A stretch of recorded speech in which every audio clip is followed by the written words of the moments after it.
Hello, everyone, and welcome back to another episode of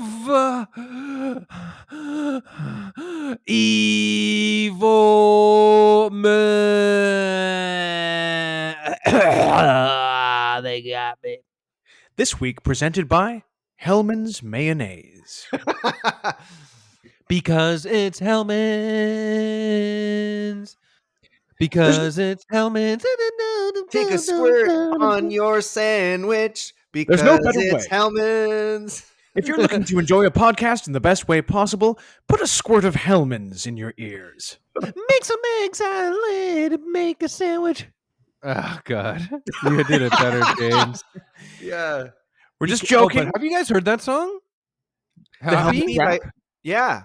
It's so good. I just heard it because I'm happy. It's so good and nice. Well, nowadays every song is depressing, grunge kind of thing, and so it's nice to actually hear a song that actually makes you it's right there in the title. It makes you happy. Yeah. I'll tell you. Yeah, grunge is like, because I'm not happy. Pharrell Williams was happy cashing the royalty checks on Happy, I'll tell you. That much. Oh, Pharrell Williams, cashing the royalty checks for Happy. Let's see. Kurt Cobain wrote a song called I Hate Myself and Want to Die. Then he blew his brains out. Pharrell Williams wrote a song called I Am Happy. And then he injected more brains into his head. He's got too much brains. Lucky guy. Lucky guy. That's why he needs the big hat. Yeah. Too much brains. They keep spilling out every time he takes the hat off. He has to go, oh, excuse me, this is so embarrassing. And he picks up his brains off the ground.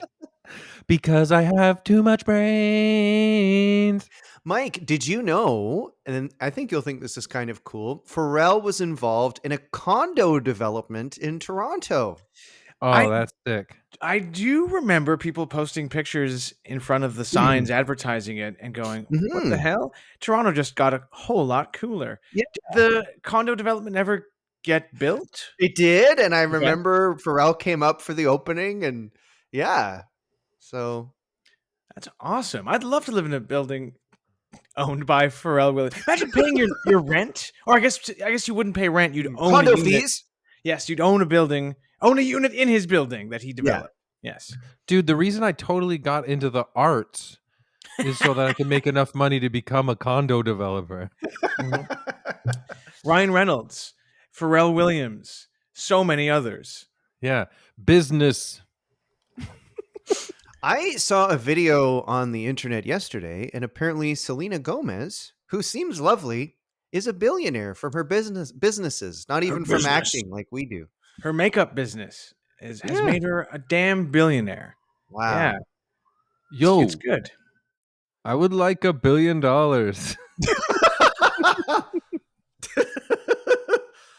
We're entrepreneurs, aren't we? Well, this show is the shit out of this podcast. Yeah, this show is a business. We're trying to make a little money here and there. We just watched the Vince McMahon docu-series on Netflix, and he must say in the 6 episodes or something, he must say the phrase, "I'm a businessman. To me, the business comes first because I love business and I'm a businessman." He must say that about 8,000 times. He really underlines the fact that he's a businessman, and it cuts to him in the ring going, "Oh, business from the top ropes." Do you think, Mike? I haven't seen the new documentary on him yet, but I want to see it. I wonder if we should do a kind of part 2 episode factoring in what happened in the documentary. I would, yeah. There's a ton of stuff that I didn't know. Maybe wrestling super fans knew, but I was surprised by a lot of the stuff. I didn't know because I tuned out of wrestling after I transitioned from child to man. I wasn't aware of the whole period where he made himself and his family major characters in wrestling, and he was fighting his son. His wife played a character who was in a wheelchair, who had been in a coma, basically, and he had like an affair in front of her.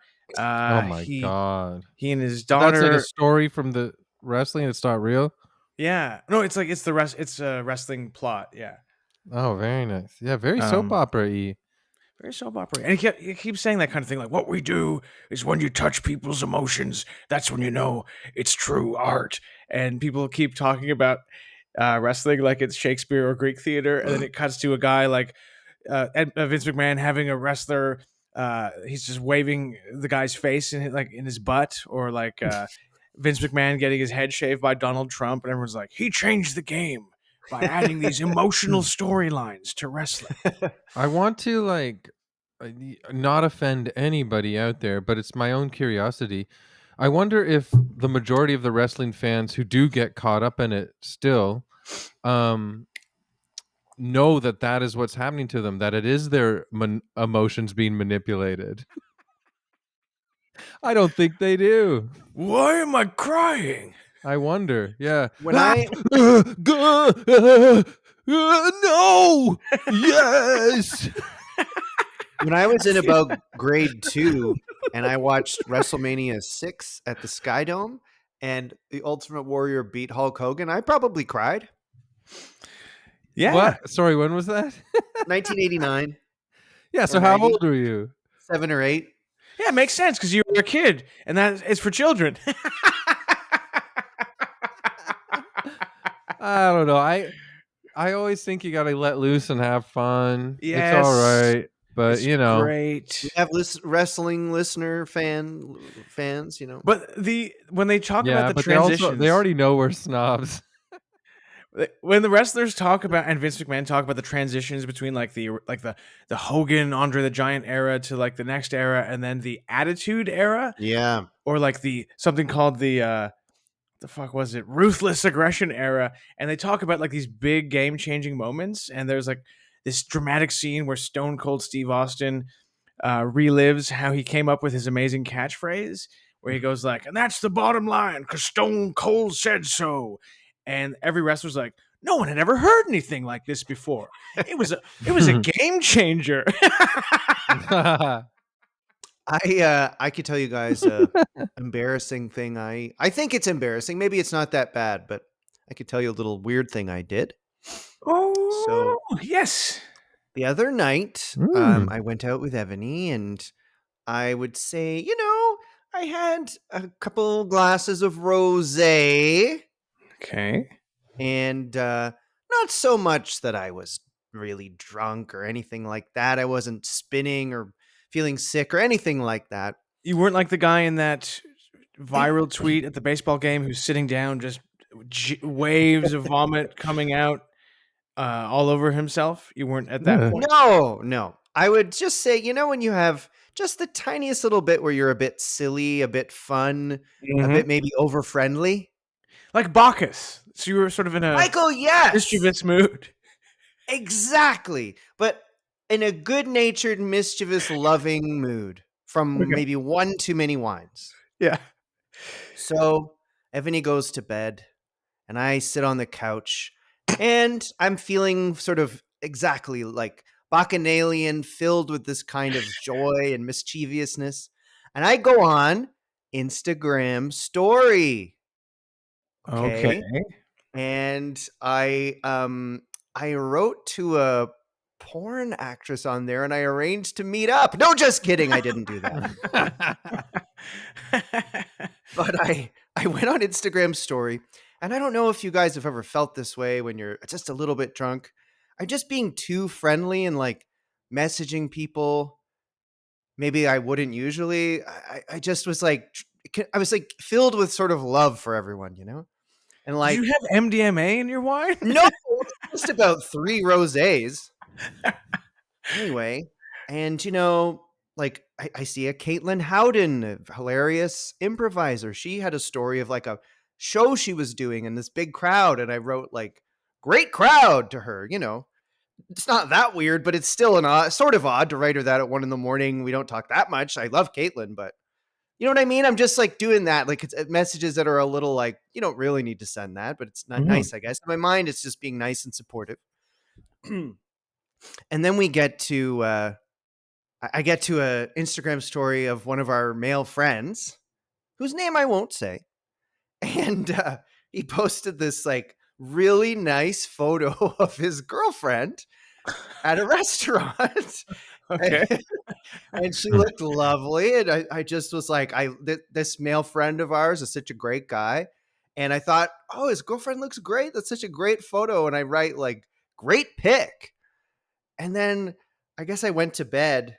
And then I woke up the next morning and I not that I forgot, but I just wasn't thinking about it. I'm like, oh yeah, I wrote great pic about this pretty picture of my friend's girlfriend at 1 a.m.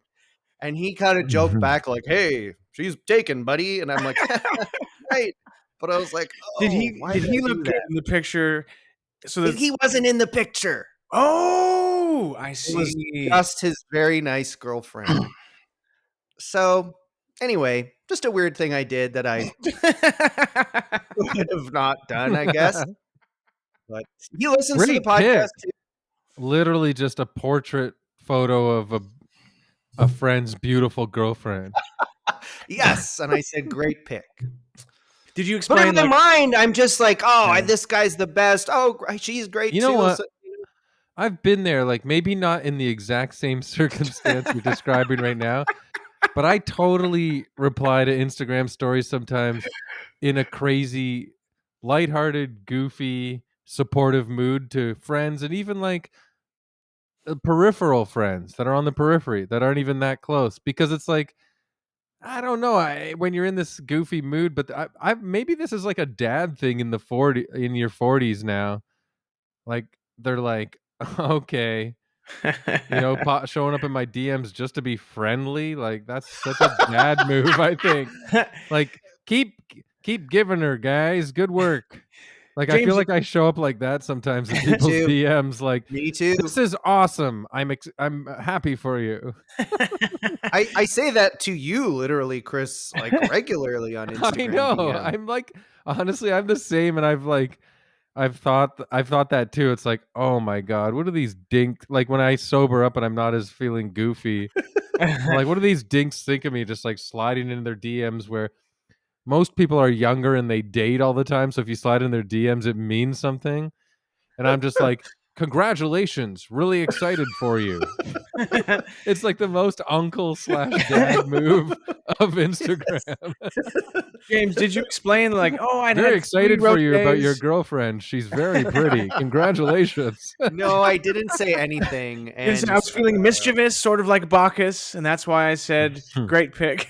no, and just to be clear, I wasn't feeling mischievous in about the picture. I just sincerely was like, "Oh, that's a great picture, and they're great. Because you know the girlfriend too. She's great too." And they look like they've got life by the balls in the picture, and you wanna celebrate with them. Exactly. Have they are they pressing charges or I hope not. Wee-oo, wee-oo. Oh God. Why did you well, say great pick? what the fuck you say good pick? Officer, I had 3 rosés and I was feeling happy. Sorry. I met this person through a job, uh, earlier this year, and so, you know, what comes next, we're following each other on Instagram politely, professionally. Mhm. Mhm. No DMs, nothing. Then a Mhm. couple obviously, because it's just like it's almost like if you meet a work contact these days, it's like obligatory that you guys it's like a handshake that you follow each other on Instagram or something. Mhm. Like a tip of the hat Right. acknowledgement. Anyways, 2 months later or something, I see this person that I only worked with peripherally for like, a couple weeks with their family doing a big barbecue in this incredible Montana like vista behind them. Like they've got this incredible and I'm a nature nut. I love beauty and nature. So I think I wrote something like, "Are you serious? This is where you're having a barbecue right now? What an incredible view." Something like stupid like that. Mhm. Like iced out, man. No reply. Oh. Like seen right away. Uh, And you're like, "What do you think I want from you other than" and I it might be nothing. They might just like have taken the compliment physically wherever they are and gone like, "Oh, that's nice," but they don't need to reply. But there's a part of you like later where you're like, "Why did I reach out with this kindness in the DMs?" And they're gonna be like, "He wants to come to Montana and get me." Or wherever it was. I don't remember exactly where it was, but it was like one of those kind of beautiful places. You know what I You mean? Where hit it's the like you nail get on the the head. mountains and the forest and Yeah. all that. You hit the nail on the head. I guess it's just being a 40-year-old guy. Sometimes you send messages to younger people and say sincere compliments, and it seems weird. Well, I we're have in the age range yeah. where I know I have 2 kids, but whether we have kids or not, we're in the age range where dad instincts just come out of us now. We're at that age, that's it. You guys I have dad instincts whether you like it or not. I have Yeah. a similar story to you, Chris. I used to work with this guy who was like, I don't know, 8 years younger than me, and we lost touch, but then we follow each other on Instagram, and he posted a picture of, I guess he and his wife just had a baby, and it was a picture of them like she's in the hospital bed holding this fresh newborn baby, and he's there. And I haven't talked to him for years, and I just commented, sexy pic, eggplant emoji, and the water emoji as well, and then no response. No response. What the hell is that guy's problem? You're Yeah, literally just being nice about his newborn baby. I know. It's just these embarrassing things these days, you know? Yeah. Well, maybe after this episode, James and I will tell you what the eggplant sort of symbolizes, but yeah. That's so funny. Could stop there. I think we should keep Classic. going. I want to take out the Menendez brothers review. It was too serious, Sure. All right. if you don't mind. Yeah. And you also wanted to talk about the Will Smith thing. Oh yeah. Okay, I'll So, introduce. so maybe that will just add a little buffer. I really like the Instagram stuff better. Sorry, I Oh just no. Oh. the Menendez stuff is like a good point, but it's also like All right. it's a bit dry. I James, can. before we recorded today, you sent us a very alarming article from the Hollywood Reporter. Would you care to tell the listeners about this article? Sure. It was a article from the Hollywood Reporter, which Oh is where I yeah, get most of my news. that's And the only news I read, to be honest. yeah, the headline was Barry Sonnenfeld claims Will Smith fart on Men in Black forced 3-hour evacuation. Evacuation, like it's like Evacuate there's the a premises. terrorist bomb threat. I Now, don't. Well, Barry Sonnenfeld, he's the creator of Sonnenfeld.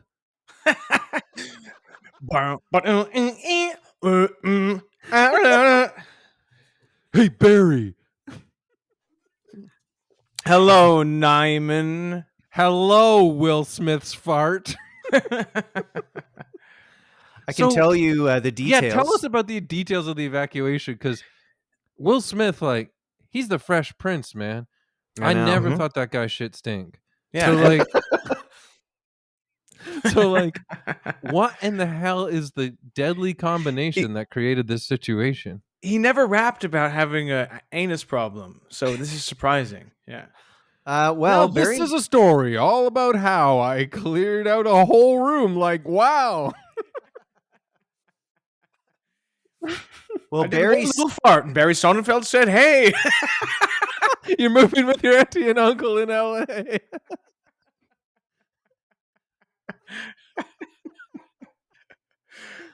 Barry Sorry, James. Sonnenfeld said, "Hey."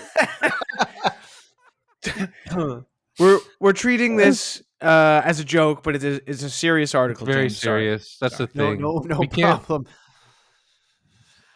Well, Barry Sonnenfeld said, quote, "We were getting ready to shoot Will Smith and Tommy Lee Jones, and Tommy does not suffer fools. They had to be put in this device, which is a car that transforms into a hypercar, and they're going through a tunnel upside down.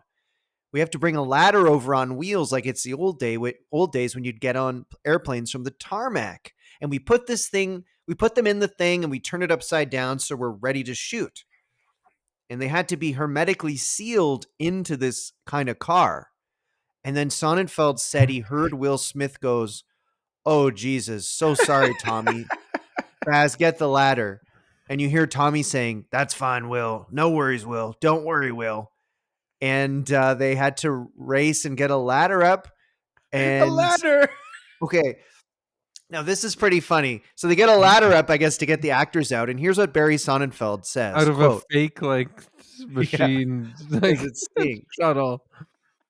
And Barry Sonnenfeld says, quote, "What happened was Will Smith is a farter. It's just some people are, and you really don't want to be inside a very small sealed space with a Will Smith fart. You don't even want to be sitting next to him at the Disney Ranch." He goes, "We Disney Ranch. evacuated," he says, "we evacuated the stage for about 3 hours, and that's incredible. He's a lovely guy, just he farts." Some do, some don't. 3 hours. Like, a fart cost Hollywood that much money that eat into the production schedule of, like, a huge blockbuster. They're like, Three "We lost hours. $1 million on Will Smith's fart." Here's the other thing too is, like, you know, he's still trying to bounce back from the Chris Rock slap Yeah. in the Oscars, so it's like either Barry Sonnenfeld is like, "I'm not letting this guy bounce back," or his PR team is like, "We need a story that humanizes Will Smith to everyone." Okay, I got one. His fart evacuated a building for 3 hours. Well, gentlemen, before we get to this week's topic, I would love to announce that we have a Patreon account that you can find at patreon.com/evilmen. And subscribers get 2 bonus episodes per month. You can check them out on our feed if you want to hear some of them. We've unlocked them if that entices you. And you get to go on our Discord where you can suggest topics to us and talk to us. So please check it out. Patreon.com/evilmen. And Yes. thank you everyone who subscribes, because it really helps us, prioritize and spend time doing the podcast. So we really appreciate it. Thank you. I also wanted to give 3 quick shout outs. 3. 1. Yeah. 1. Wow. We said a couple weeks ago in the podcast, oh, maybe we need to buy some lights for when we film in person. Well, Jan Caruana DM'd me today and said, guys, I was listening. She loves the podcast, and she offered to donate us some lights that she has, which is almost too Whoa. nice. Jan is the best and hilarious, and you should check her out. She's on Because News often. If you ever see her on an improv show, you should check it out, because she is really talented and hilarious, and we appreciate her. Yeah. Thank you, Jan. She's lightning quick improviser, super funny writer. Thank you, Jan. That's so sweet. We got to get her on. Yeah. Yes. I also want to say happy birthday, listener Fran. She Happy sent us a birthday to photo. Fran. Happy birthday to Fran. Happy Yeah. birthday, dear Fran. Etc. And the last little thing I wanted to say was listener Lisa sent us a DM, and she says, I want to shout out everyone on the Discord. Everyone's so kind, funny, and wonderful. It's a great online space to be a part of. Anyone listening who's not signed up to the Patreon has no idea what they're missing out on. Oh, Lisa. Brilliant. And Lisa also asked, what is the thing we like most about each other? And I thought about it, and I honestly think it could partly be our ability, your guys' ability, I guess, to harmonize really quickly. I do really like that. And I also, God, like, how can it not be the key to all this whole product, which is the Evil Men podcast? The fact that the 3 of us easily make each other laugh so hard and have so much fun. Those are the type of people I like to be surrounded by.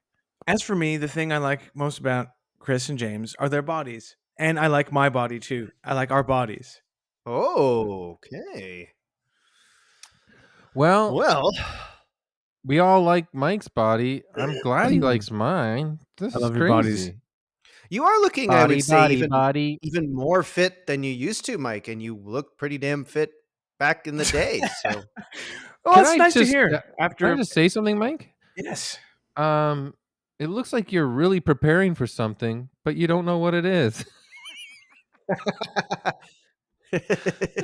What are you preparing for What do you mean?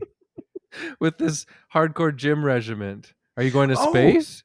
well, I'm not going to give too much away.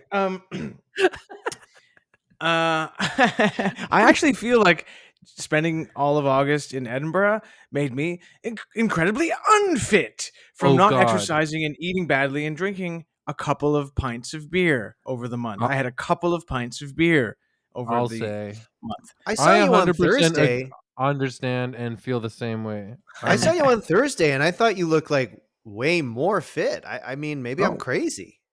maybe I don't There's know. not Maybe as it was a many pints flattering of shirt. beer in Toronto. Yeah, I guess I've been since I've returned tried to go back to my local gym. Well, So speaking of local gyms, we're stand-ups and we work out on a weekly Thursday show called Laugh Sabbath. yes, Anyone who's a hardcore listener already knows that most of our guests are also regular comedians on Laugh Sabbath. And it is true, like James and Mike and I, outside of Evil Men, see each other often in the wings of Laugh Sabbath, this giant stage. We're usually in the wings backstage, waiting to go on and perform for hundreds of people screaming, waiting for us. And Mike has, since he's been back from Edinburgh and gotten a bit more serious about his physique again after letting loose in Scotland, he does this trick now. It's really cool. He basically brings a stick of butter and we watch it melt on his abs before he goes and does stand up on stage. And it's pretty cool it's pretty. Well, thanks for noticing. Yeah, because they're rough. And so, yeah, like, but they're also hot. So the butter, like, as soon as hot. you touch it with a stick of Yeah. butter, it instantly melts and drips down. Now, does And it the leave? butter is Yeah, is doing wonders for Mike's skin on his abs. absolutely. Yeah, he's got a Now, beautiful looking butter trail. well, the drawbacks are I leave a slippery stage behind me every time I finish a set, and my butter uh, budget is through the roof. I don't know how much longer I can do that bit because butter is not cheap, especially with the cost of living crisis we have. Well, It Mike, if I also, ever find myself by you with a dry piece of toast in my hand, I might wipe it up Yeah, against get it on my belly. your Yeah, abdomen. It's just yeah, because, yeah. that also explains why all the film buffs from the Cineplex follow you around with their big buckets of popcorn. Yeah. I hate those guys. I hate them. They're always putting their big buckets of popcorn right under your abs. Saying a few droplets, sir. A It's few annoying. droplets of Mike's butter helps my popcorn go down. Please, can we have some stomach butter, sir? It's disgusting. Please, may I have another stomach butter? Well, now, sign up for the Patreon. now, James Hartnett, you are a citizen of Mhm. Toronto, Canada, correct? Correct. You are a male between the ages of 35 and 65, correct? Correct. You use English often as your most spoken language. Is that correct? Correct. Well, thanks for answering those questions, but I still have one more, and so does Chris. What's the subject of this week's Evil Men podcast episode? Well, you guys don't know the answer to this, so this will Nope. be an Secret. interesting surprise here. The subject for this week's episode is John, the boy charged with inciting his own murder. John? Yes. John the Boy. I'm googling John the Boy. Shouldn't we have given Intriguing, isn't it? should we give a trigger warning that John the boy is the subject this week? Pretty much. Now, I know what you guys are thinking. You're thinking, how could someone be incited for their own murder? And why is he only named John? Is it some sort of Cher situation? Well, he might be a little like Cher, actually, because after everything you're about to hear, I have a feeling Mhm. he might wish he could turn back time. Oh, very Yeah. good. Does he I'm also very do? unique, like Cher. I'm John. Oh boy. Um, yeah. The true reason why our subject is only known as John is because when all of these events we're about to talk about happened, he was an underage boy. Uh-oh. Oh. Coward alert. He's too cowardly to own up to his crimes and use his real name. Mm-hmm. Kids, if you're listening, please wait till you're 18 to commit crimes. Well, we're going to run out of names that we have to give these underage criminals Oh, at this James. rate. I'm just getting a Mhm. notification here that the ghost of Michael Jackson just started downloading this episode when you said it was about an underage boy. Hold on, MJ. The episode's not done yet. um, Oh my so god. this Michael Jackson is Mike's uh, O.J. Muse. Simpson if Mike was Norm. I gotta say. It's a fun subject to joke about. MJ. Ye- Well, this was suggested on the Discord by a listener with the handle HR Department. And most of the information came from a Vanity Fair article from 2006 by Judy Backrack. I genuinely love Vanity Fair articles that, like, I've read so many, not so many, but I've read a bunch of Vanity Fair articles about salacious crimes and stuff, and they're really good. Yeah, this was a Vanity great Fair is a article. dope ass magazine. Shout out to Vanity Fair. Nothing but respect. I don't know if a lot of listeners who listen to Evil Men know about this magazine out there called Vanity Fair, but check it out. I remember when I was young, there was an edition of Vanity Fair where Madonna posed in multiple nude photos. Yeah. I think that's when her sex book came out, Yeah, it was like probably. around the same time. Wasn't that You the know one? what? My mom was a big, and still is, Vanity Fair, but she was more in the 80s, 90s Vanity Yeah. Fair reader. And so as a little kid, I would pick them up and thumb through them, and I would read the celebs questionnaire in the back. Yeah. And it was every Vanity Fair seemed like they couldn't get over JFK and Marilyn Monroe. They were so addicted to that time period. They must have gotten, like, the salacious stories of JFK and Marilyn Monroe must have kept them in business in the 60s or something, because they always went back to it. It was nuts. Really funny. Vanity Fair was also the magazine that had the Demi Moore nude, but like she was wearing body paint Oh, to look like a suit. yeah. Right. Yeah, and that's why Bruce Willis went crazy. I don't know Well, if that's what's happening to him. that's what made Bruce Willis go crazy. Your very old dad has begun to go crazy. Kids, I've decided to become crazy.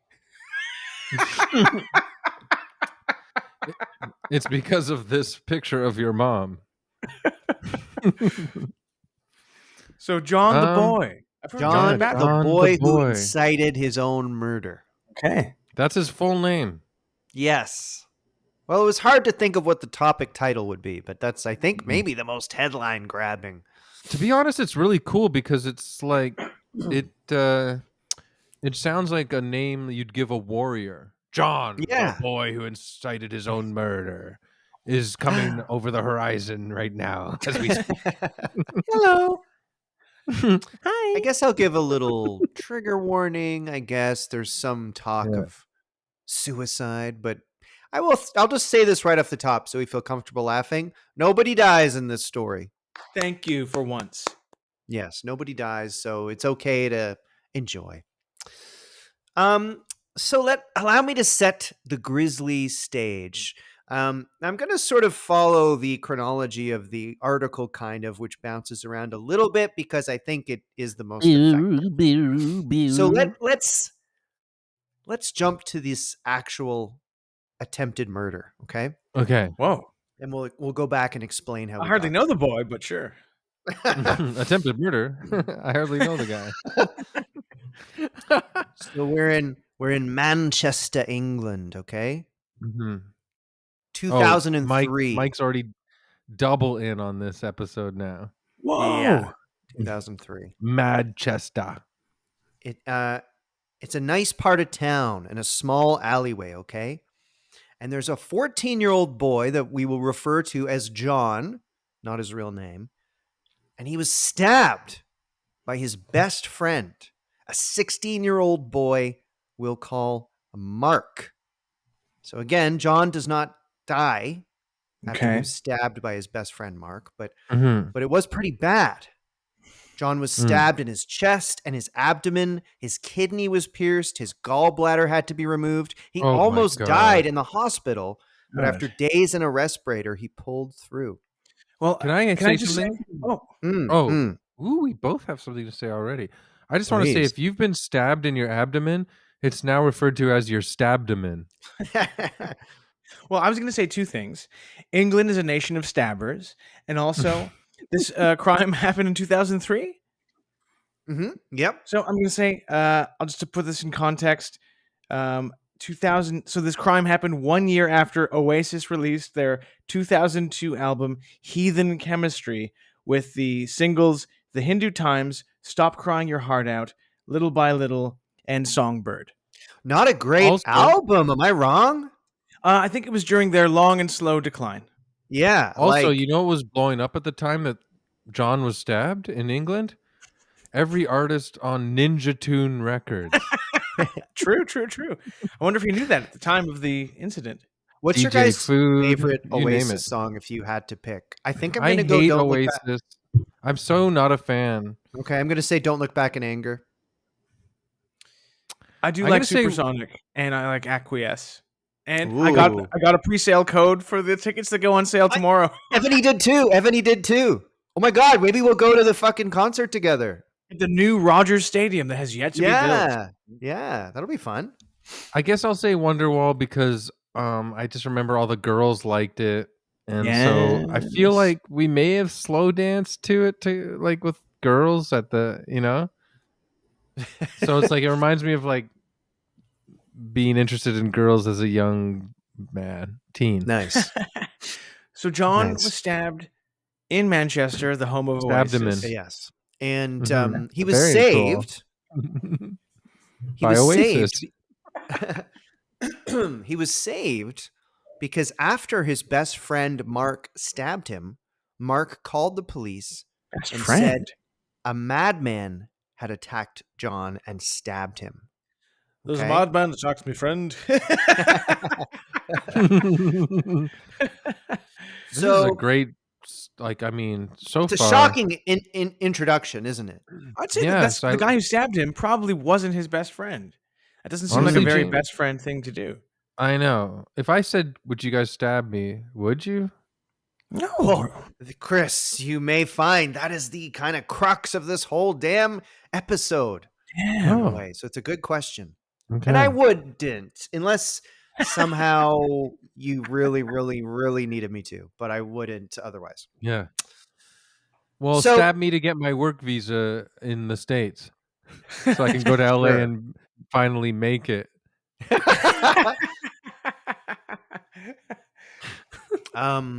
So as I said, this boy, John, he's stabbed. I'm telling you right now, his friend Mark stabbed him. Mark called the police and says, a madman stabbed my friend. The police come. John's in the hospital recovering, and this is a pretty big story in Manchester because it's like and this is a nice part of town. They're like a madman in that part of town just stabbed a 14-year-old boy and almost killed him. Like, what the fuck is going on? It's like a big story there. Mhm. So the police, after John recovers from being stabbed, the police, they go to John and they're like, who the hell stabbed you? And John tells a couple of different stories, but none of them seem right. And eventually he says, okay, fine. It was my best friend Mark who stabbed me. Fuck. Why did Now, he fold so quickly? yeah, well, I hate John the boy. allow me to jump John the boy. allow me to jump 4 months later, okay? 4 months Okay. later, I love this. This is Mark, like a Netflix documentary series. yeah. 4 months later, Mark, the stabber, was charged with attempted murder. But Jesus. John, the boy who was stabbed also was charged with inciting murder, his own murder. This is the only time this had ever happened in Britain and probably in the world. So, how did we arrive at this place? Today is gonna be the day that you ask your best friend to stab you.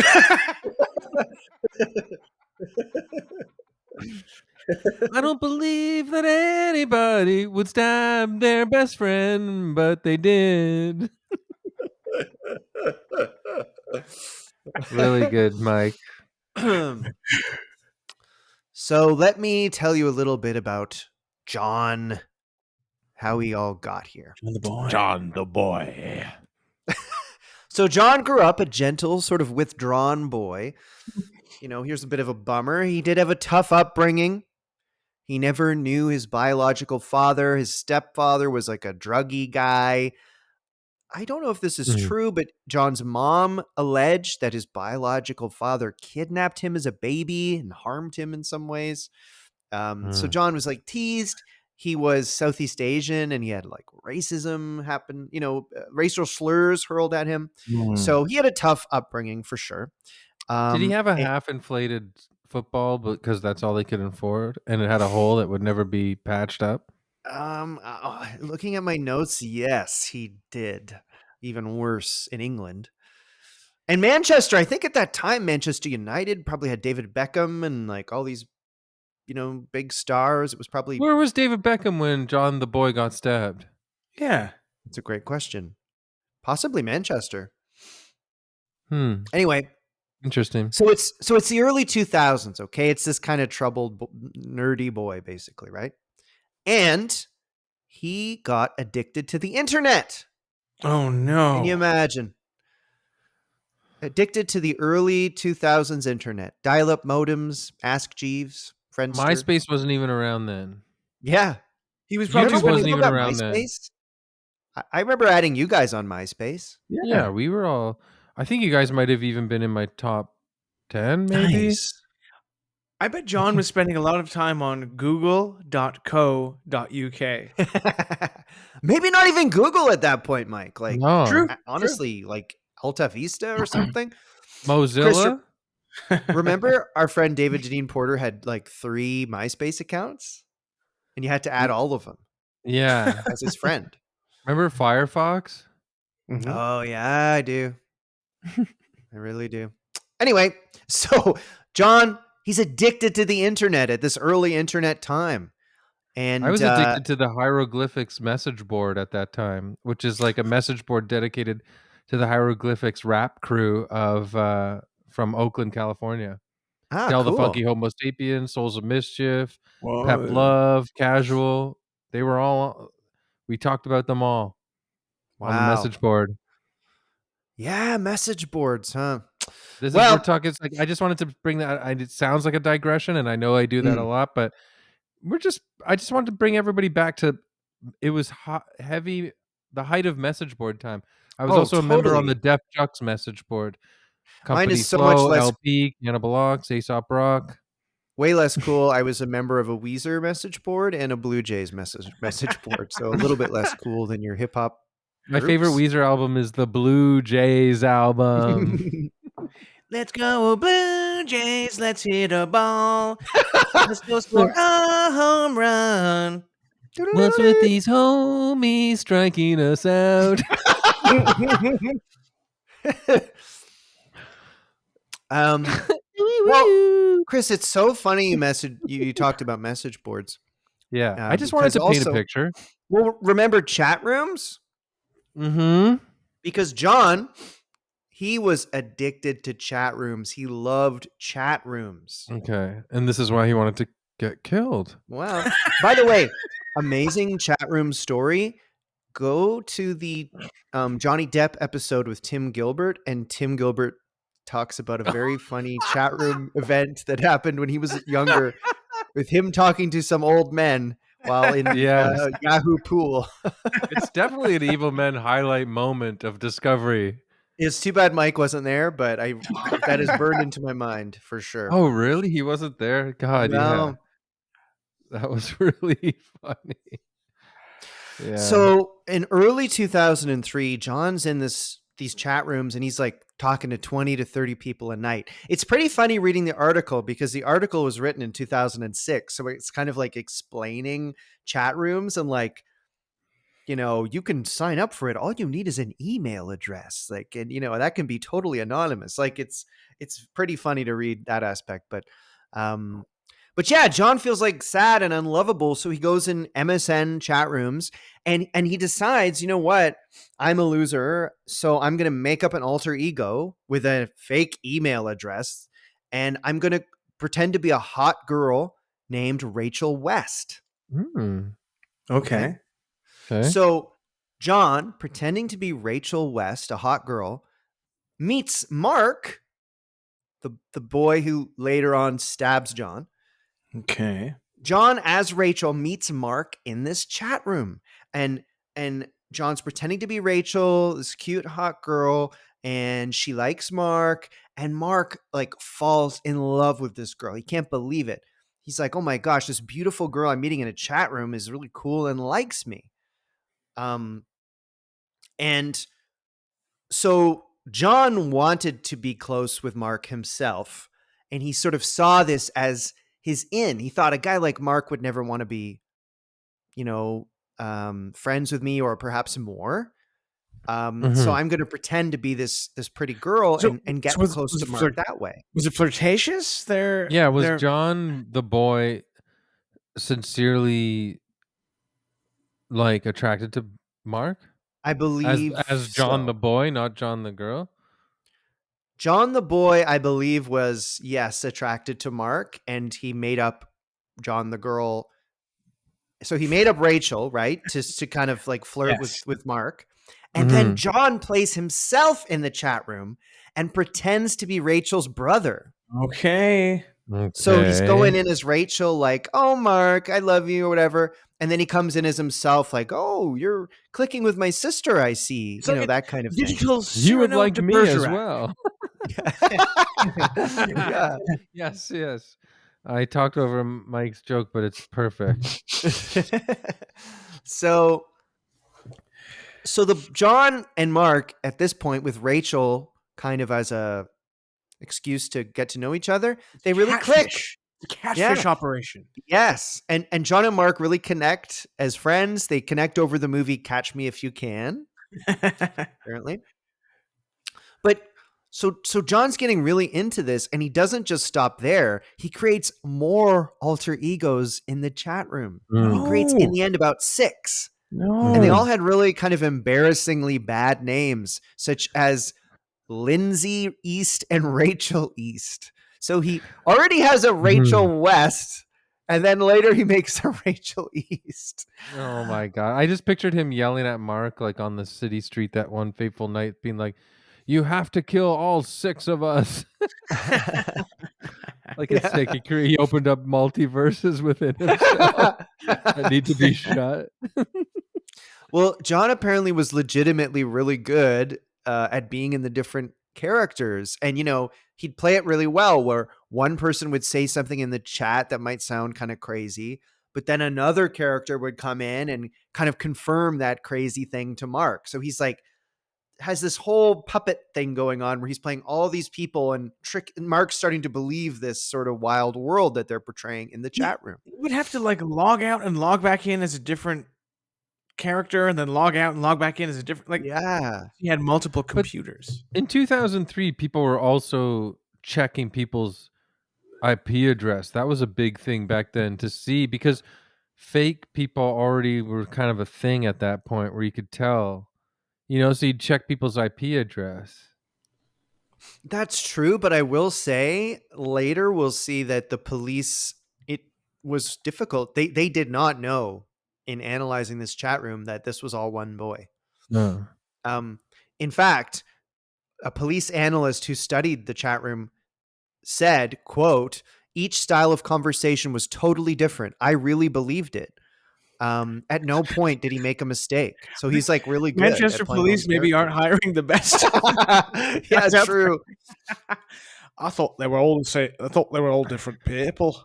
I sp- I spilled my footy scran on the computer keyboard. He's the smartest boy in Manchester. So, right. So Mark's in this chat room. He thinks he's talking to all these different people. They're all John. And crazy stuff would be happening, like I said. Two characters were killed off at different points. Like, it's nuts. And Mark is totally caught up with all the goings on in this chat room. So Mark had grown so smitten with Rachel, right? The hot girl that John's pretending to be.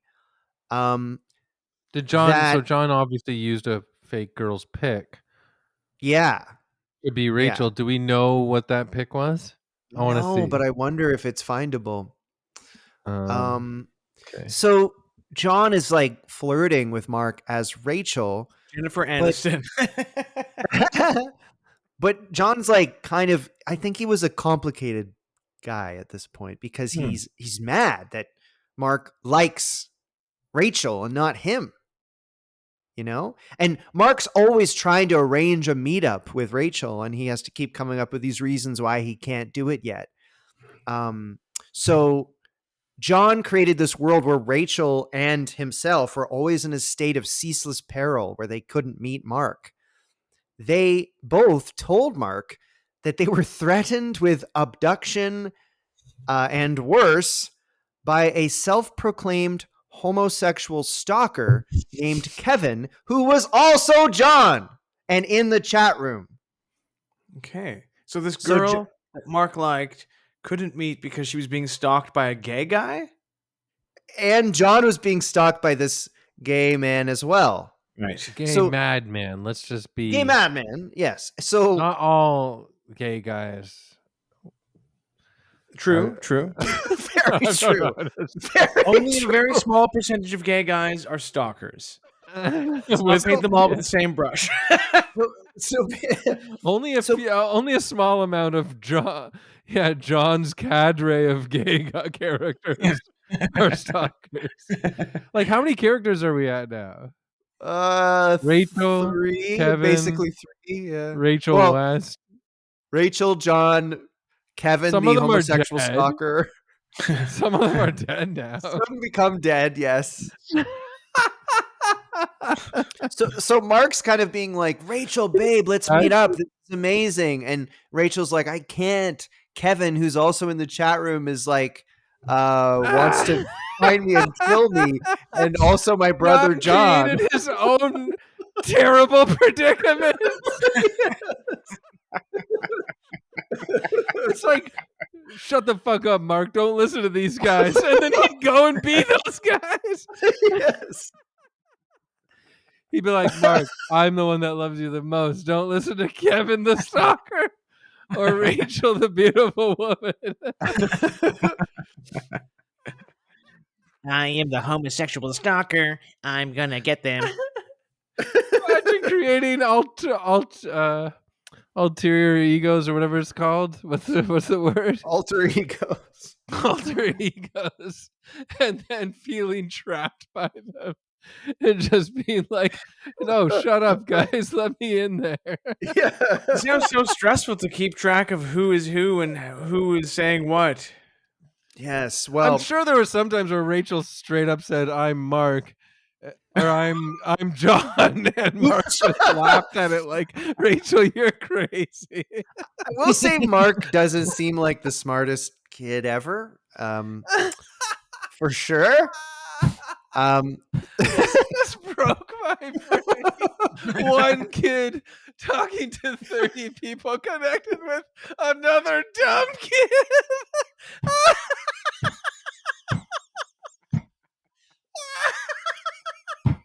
Oh god. That's so funny to me. There's these two guys looking at a computer. And all this fantasy drama. Leads to a guy asking him to stab him. I mean, there's so many, there's so many situations I've Well, gotten into online where it's like, you know what? Just come over and stab me to death. I think it's time. Let's get out of this situation. I'm so well, sorry that broke my he, brain. he didn't just ask Mark to stab him. He also Yes, he also Rachel did doesn't this. have sex with him. Well, John and Rachel message Mark, right? And they go, "Listen, Together. Mark, Yeah. the only way you can prevent the homosexual stalker named Kevin from abducting us is to send a video of yourself jerking off to That's to basically prevent to a kidnapping. Yes. We have to satisfy Kevin. He's he's just a villain who's out and about. He's gonna abduct us. If I you won't don't stalk send this you. I won't video, stalk Rachel if Mark sends me a video of him masturbating. Rachel's like, all right. John's like, yes, I guess we gotta listen to what Kevin says. Oh my god. This is Did so funny. did I'm so Mark sad for John's loneliness and Mark's loneliness to get to this point. It's yeah. very Well, funny. did Mark, Mark do he it? did indeed. He did Oh my indeed, god, and he said I have the chat transcript we've got the video right here. between Hit it. I've Rachel, done laughing. I'll be fine. You can between read it. Rachel, aka John, and Mark. Rachel says, "Quote: You wank it on camera for them." And Mark wrote, "What else can I do?" And what was spelt WOT.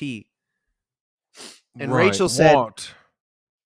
Rachel said, "OMG, why is he making you wank?" And Mark wrote, "'Cause he is gay." And then Rachel says, "You don't have to do anything for me." And Mark goes, "I do, Rach. I heart you." And she wrote, "I heart you too." But now Nice. how does John feel about this predicament has still increased the level of connection between Mark and Rachel and not John? Well, get this. Even after John got Mark to wank off on camera to save Rachel, John still killed Rachel. He killed her. What? Well, in the Oh. chat room, Mark was told that Yeah. Rachel was caught by Kevin and murdered by him and his cohorts. Oh So no. what And does Mark think at this point? I mean, and worse come than murdered. on. Yeah, and Did he John, yeah. did he think to himself, did Mark think I should have jacked off and filmed it more? This never would have happened? Well, John basically pretends to be Kevin, the homosexual stalker, Yeah. and he's talking I to know. Mark, There's and no he's one like else in saying to this Mark, chat like, room. he's describing killing her to Mark, and he's saying, "You weren't there for her. She screamed for you," and all this stuff. Like, really bad. Crazy. Can I just say as well? Imagine being like in front of your camera and being like, I guess I got to do this, and then you you unzip your pants, you pull down your underwear, and you're like, I guess I have to masturbate on camera, or else this woman I've never met is gonna be kidnapped. I know. It's like I also really love the masturbating on a video to save Rachel to John pipeline. Like it's just going onto John's hard drive right away. There is no like but it is funny like luckily but what you say Mike it's like luckily not as far as I know not either of the three of us have been faced with such a predicament like that where we have to choose our someone we love's life or jacking off into a video to save Thank them. God. I've never I had know, to. but Yeah. it could arise, and you never know when something like that. You might be put in that kind of situation. And in It's Mark's kind case, of like the, sacrifice. Mark did it, and it didn't even save her. So, and you know Yeah. what? She died That's horribly. sort of what makes me feel like it wouldn't work. Yeah. You got jack off or this woman will die. Nobody move! All the men in this place start jacking off or the women start dying. Yeah, film it too. I want to keep watching it forever. Oh, So Mark is really upset. I mean, No we think kidding. his grades drop and everything. He's like, oh my God, I didn't save her. son, what's wrong with you? Your grades are bad. Don't tell me you jacked off to save a fake woman. Yeah. Well, John later told his attorney that he marveled at Mark's trusting, suggestible nature. He said, quote, I was surprised Mark believed it all. I would say things that wouldn't make sense. So Yeah. So yeah. So after Rachel dies, Mark's like, John is like, oh shit, I have to make up some other girls for Mark to fall in love with over here. So he makes up a girl named Lindsay East. And the first girl was named Rachel West, by the way. Right. So Right. Lindsay East. Hi guys, what's this chat room like? Is this a normal Like, how place? did Lindsay just show up? Like, what was the theme of the chat room? He just said it was MSN chat. Hmm. I guess there Right. were other people in there too, I guess. So Mark does get into Lindsay East. I guess he moved on fast. But then John gets jealous again, like, Mark likes Lindsay more than me. And so John had Lindsay killed by the British government. Oh, come on. And where is Mark at this point? How's he feeling about this I thing? think He's not he's skeptical at all? he's totally caught up in the events of the chat room. It's like All these really, girls he loves keep getting, kidnapped Yeah. or murdered. Yeah. Well, get this. At one point, Rachel comes back. Yes, she was murdered, but she comes back and it was revealed she was just in a coma. It's like a soap opera. He must have just been Yeah. watching Coronation Street and then using this as Yeah. like a inspiration. So does Rachel West fight with Lindsay East? Well, she kind of comes back mysteriously and disappears again. So she was just kind of there briefly, I guess. But then we get a pivotal new character. He said that he'll kill me again if you don't send me a video of your asshole. We get a pivotal new character, a 42-year-old Secret Service agent named Janet Dobinson. Oh. So Janet Dobinson Intriguing. is a doting mother, but love-starved and unhappily married to an ogre that she was eager to escape. Right. So she starts talking with Mark a lot. I'm a Secret Service agent, and I'm Well, kind that's of great. a MILF. This is great character building. Yeah. I mean, you've got the wants and the desires of the characters right there. You've got the conflict. Yeah. It's great. Yeah. Like, Totally. is John still alive? John is alive, and he is pretending to be the Janet Dobinson. Well, I'll wait till the end of the story. But if he's still alive now, I hope he's. What do you mean writing now? scripts. Yeah, he's still alive now, at least as far as I know. I hope he's writing scripts for Hollywood.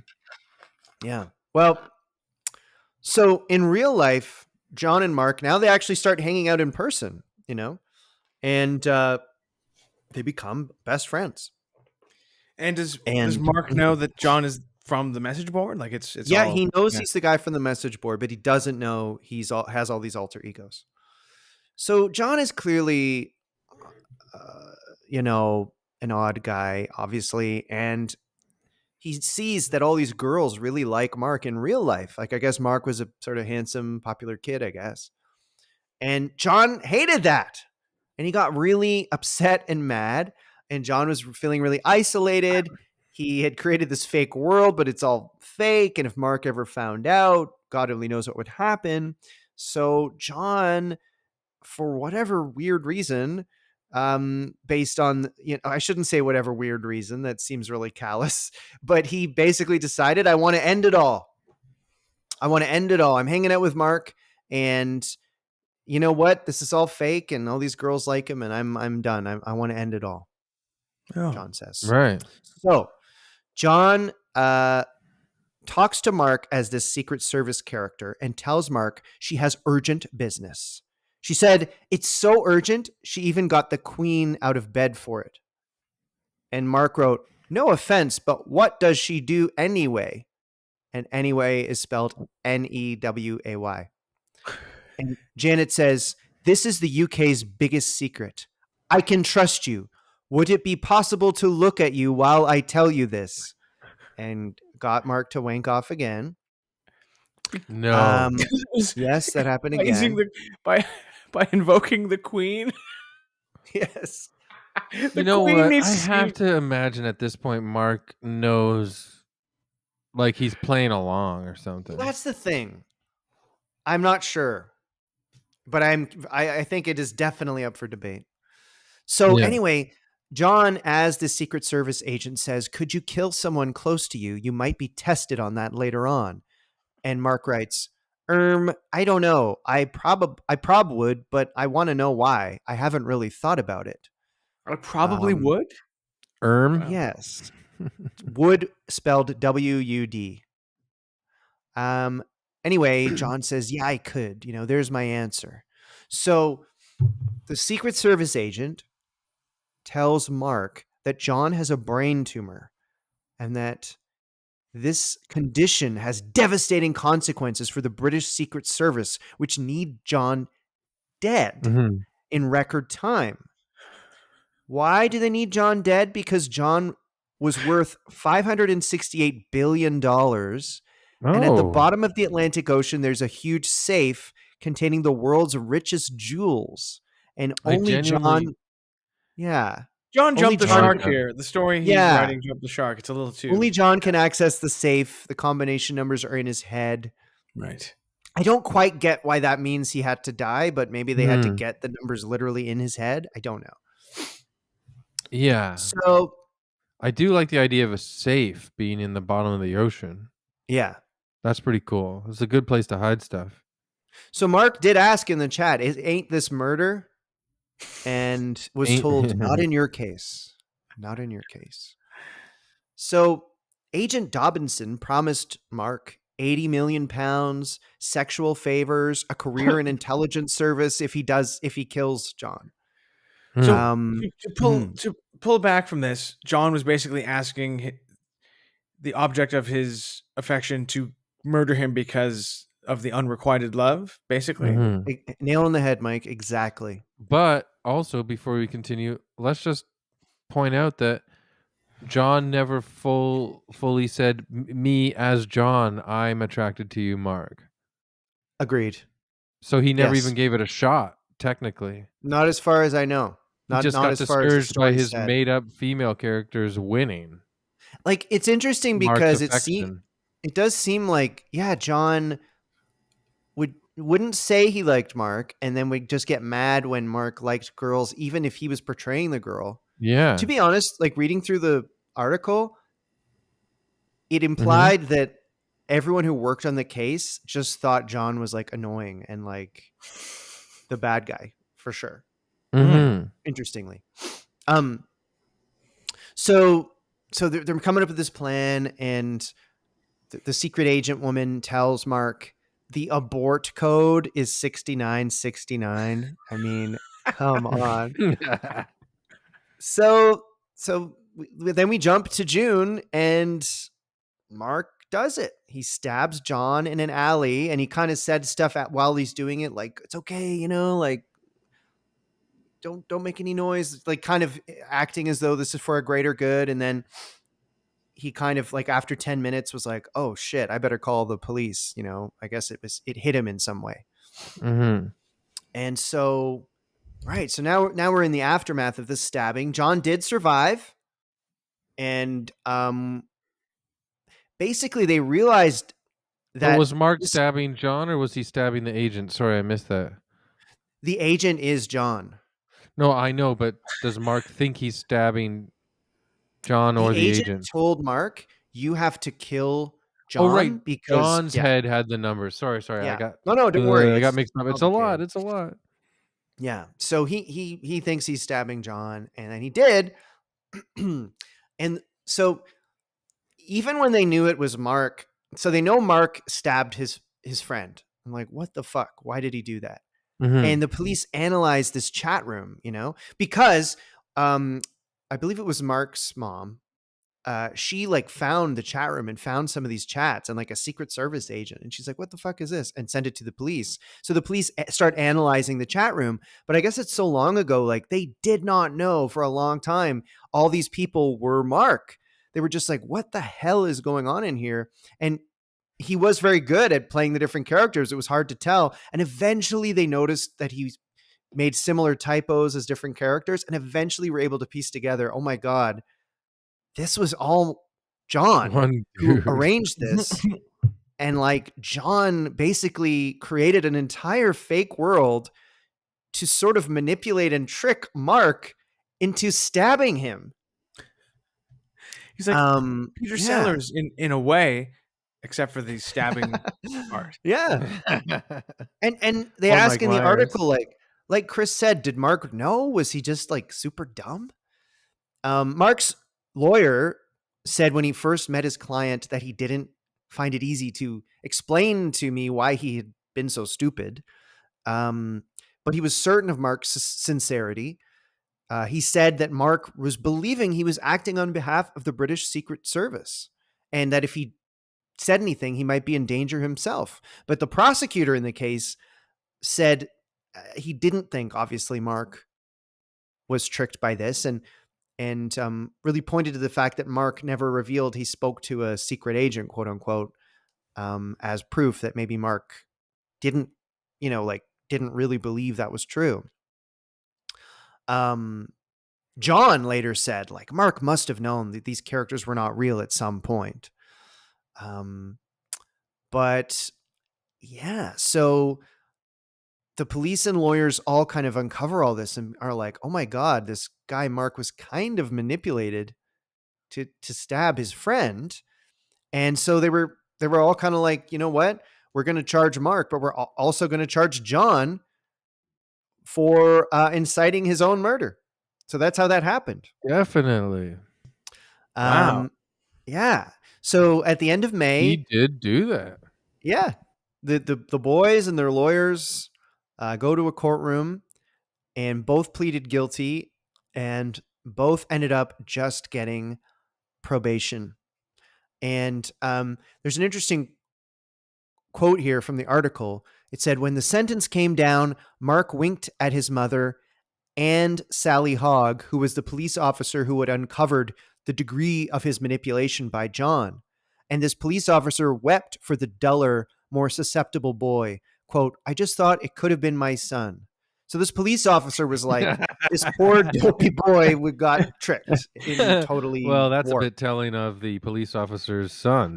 My idiot Yeah, son this- could also be tricked into jacking off. You know, this really hits home for me because me son's an idiot.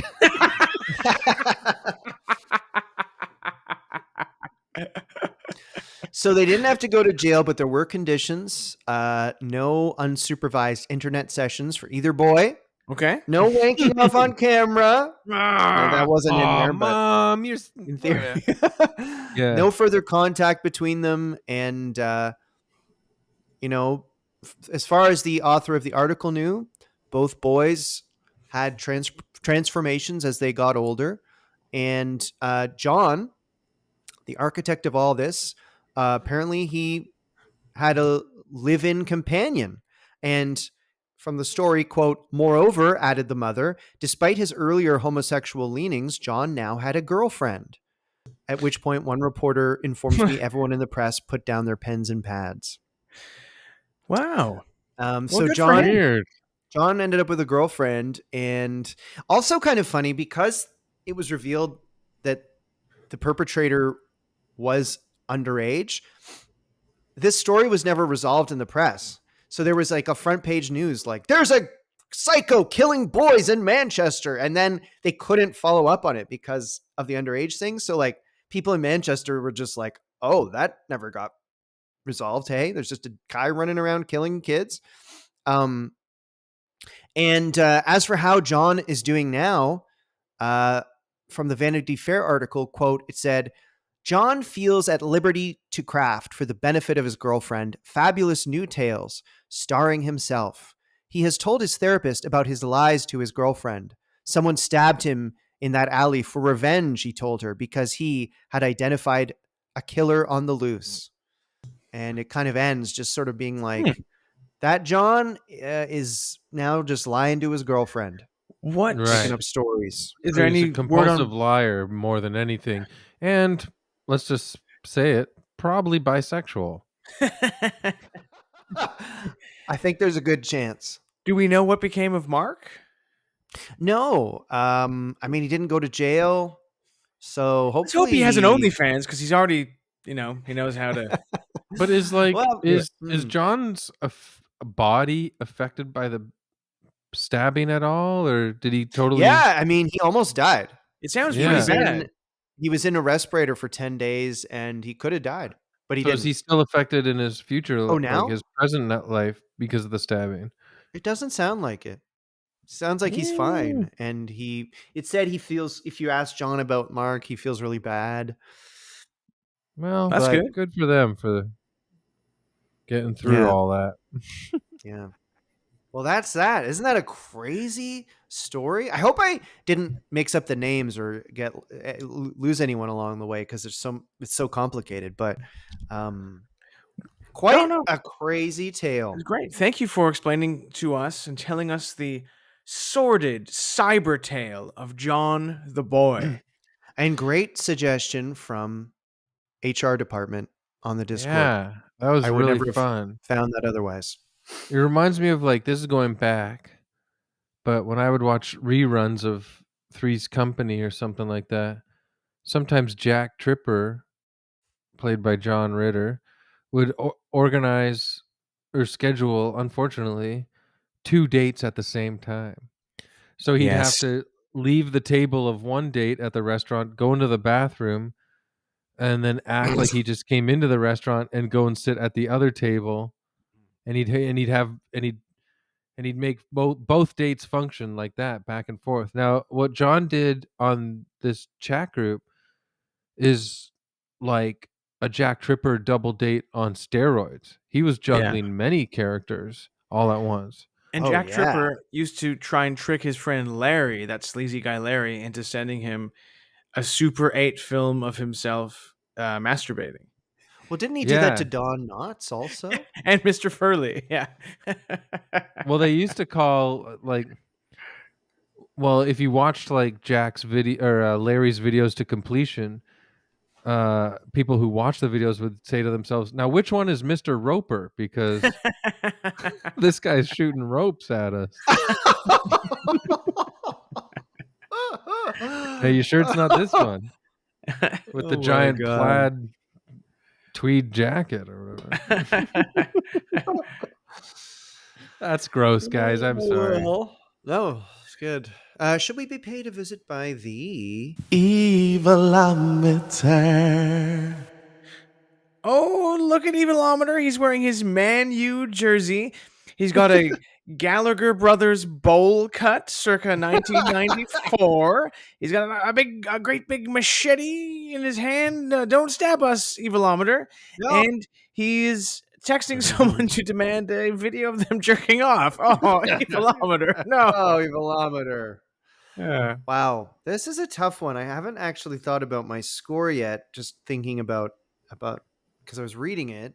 Maybe one of you guys could go first. I think I have to think about this a little bit. I just want I'd to say that I'm in my mid 40s now.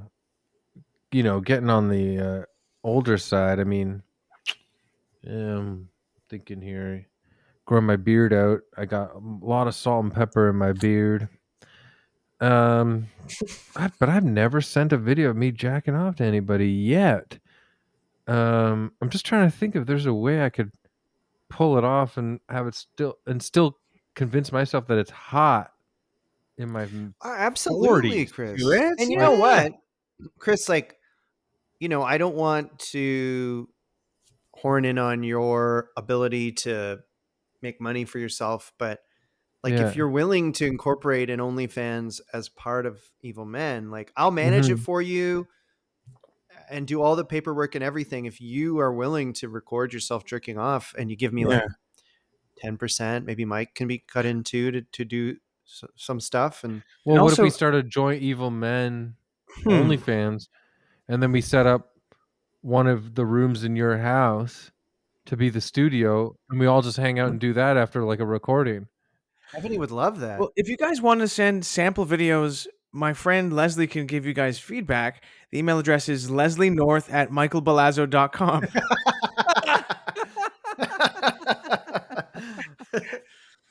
Your friend uses your website for their email. That's cool. What? Oh,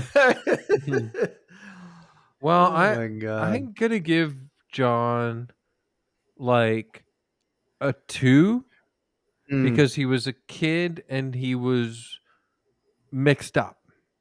And what about Mark? We should do And Mark too, Mark, maybe. I'm gonna give the same Wow.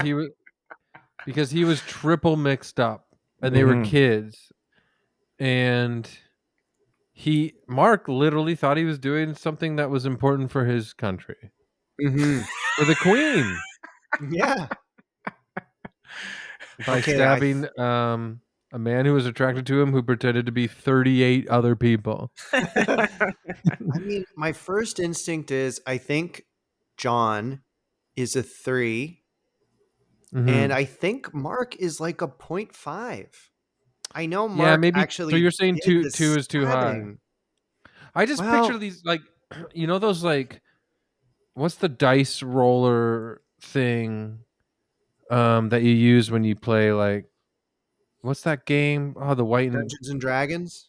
no, yeah, Yahtzee? but not Yahtzee, but the one with the, oh god, I can't believe I forgot it all of a The sudden. dice I've cup? played it a million times with the white and black Dominoes? circles. No, What? But not what's it called? Not I keep thinking Baccarat. What's that game? It's like a full-on cottage game. backgammon. Yeah, backgammon.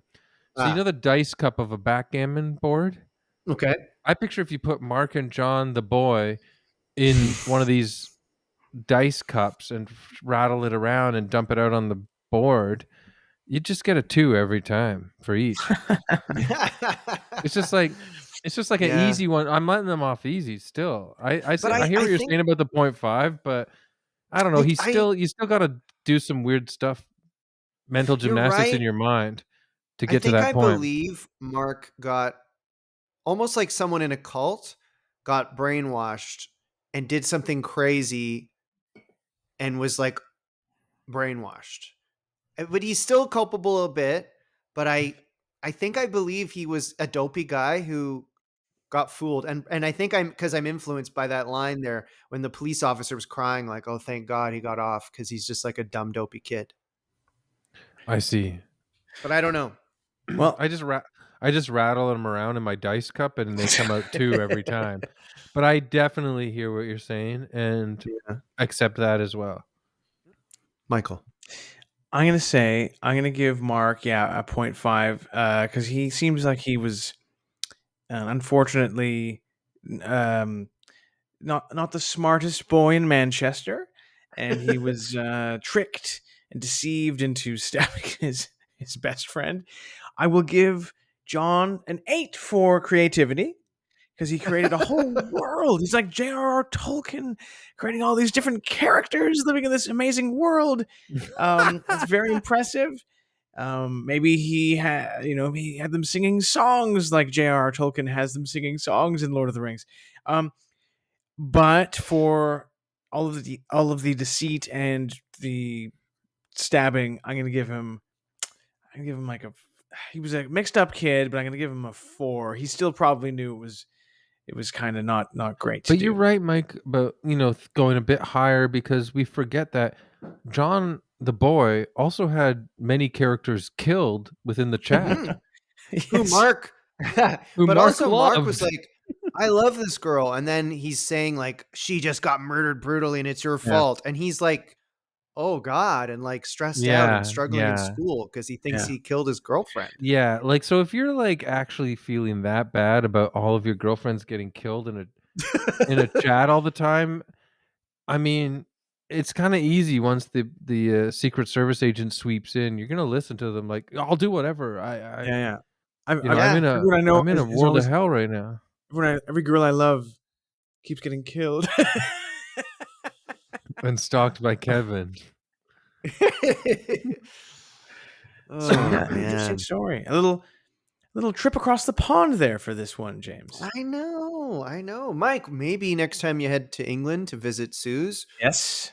it might be worth a pilgrimage to see where the stabbing took place. And That's the second pilgrimage on my list now. The first one, as listeners might know, is I'm determined to have Suze take me to see the grave of Benny Hill. And now the second item on my list of pilgrimages will be the alleyway in Manchester where Mark stabbed John the boy. Yeah. Uh, well, Well, this is coming out tomorrow, right? yeah, Yeah. October So 3rd. so I have some for people in Toronto. I have some tickets left to sell. They're still selling for Chris Lock and his friends Crack Jokes at Winona Craft Beer Lodge on Bloor Street. It has Jackie Pirico, James Hartnett, Ben Sosa Wright, Juliana Rodriguez, me, and maybe Tom Henry. He just said that he's got a bad cold he's battling right now. But that's Friday. So, and then a few weeks from now, Mike has this really crazy fun show. Oh, well, October 12th at the Ooh. Transact Club in Toronto, I'm doing a show called Michael Balazzo Communes with the Dead, which will take the form of a seance. I'm going to try and Oh. contact the spirits of some of today's top celebrities, including James Dean, the Olsen twins, Gilbert Gottfried, Adam and Eve, and Kurt Cobain.